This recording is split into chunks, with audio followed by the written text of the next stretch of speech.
तारीख थी 23 मार्च 1931। जगह सेंट्रल जेल लाहौर। सुबह के करीब 4 बज रहे थे। आंधी के साथ ही सुबह का मौसम अचानक बदल सा गया था। तब तक कैदियों की भी आंखें खुल गई थी। जेल वार्डन चरत सिंह भी घूमते हुए नजर आ रहे थे। ऐसा लग रहा था कि वे रात भर सोए नहीं थे।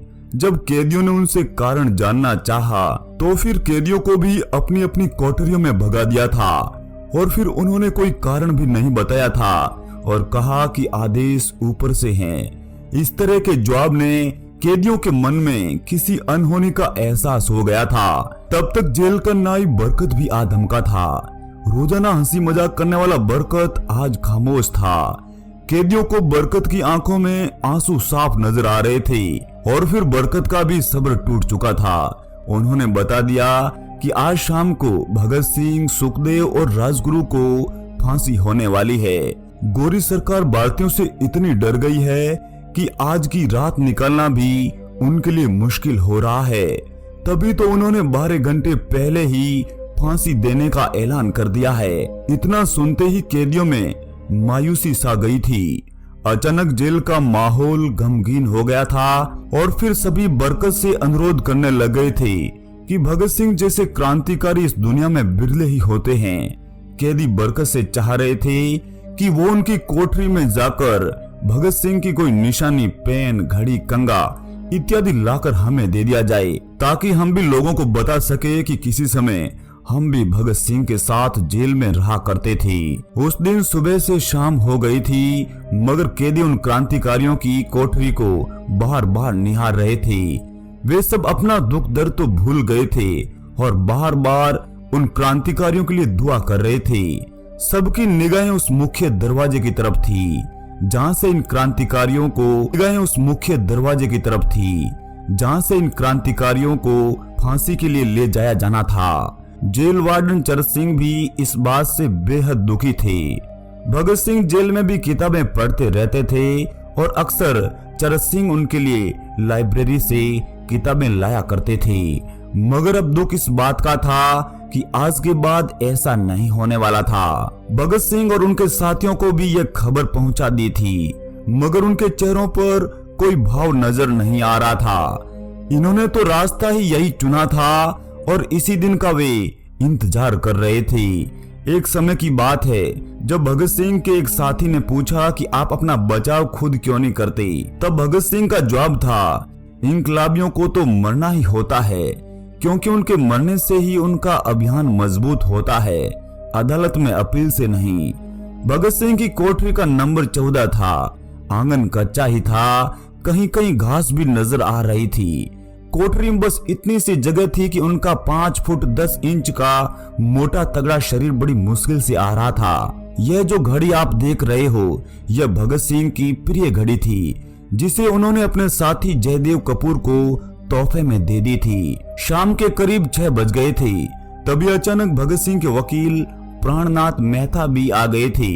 मेहता जी से भगत सिंह का एक ही सवाल था कि आप मेरी लेनिन वाली किताब लेकर आए या फिर नहीं।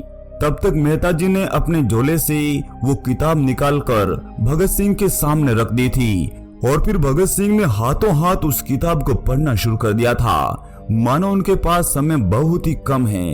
ये जो खाकी रंग का कमीज आप देख रहे हो, यह भगत सिंह की आखिरी निशानी थी। यह तस्वीर आज भी इंटरनेट पर मौजूद है, जिसे सुप्रीम कोर्ट ऑफ इंडिया ने उपलब्ध करवाया था।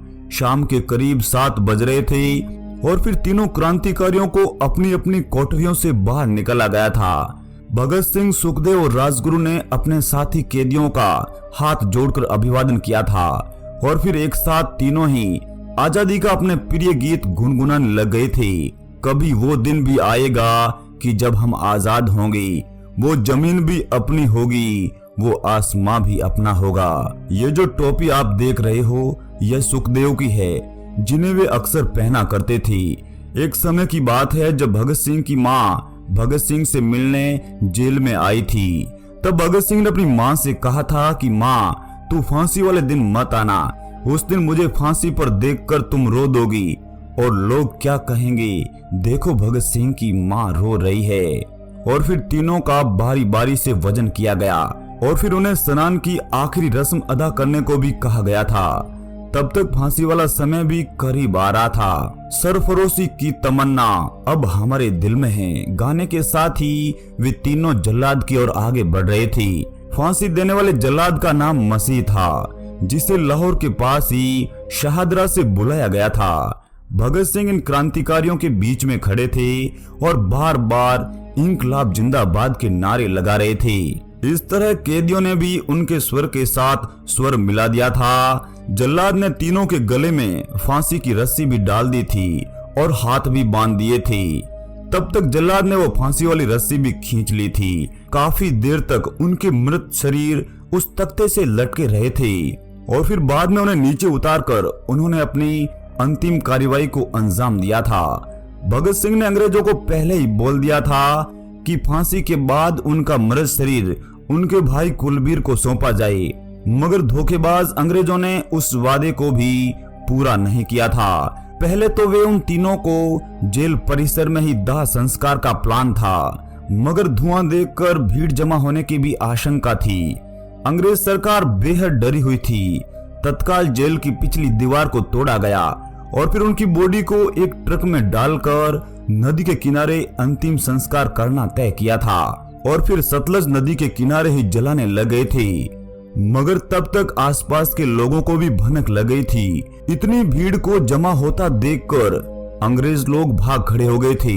फिर उन लोगों ने रात भर उनकी शवों का पहरा दिया था और अगले ही दिन रीति रिवाज के साथ उनका अंतिम संस्कार भी कर दिया था। ये जो जूते आप देख रहे हो, यह भगत सिंह के जूते हैं। गिरफ्तारी के दौरान यही जूते उनके पहने हुए थे। इस फोटो को उपलब्ध करवाया है सुप्रीम कोर्ट ऑफ इंडिया ने।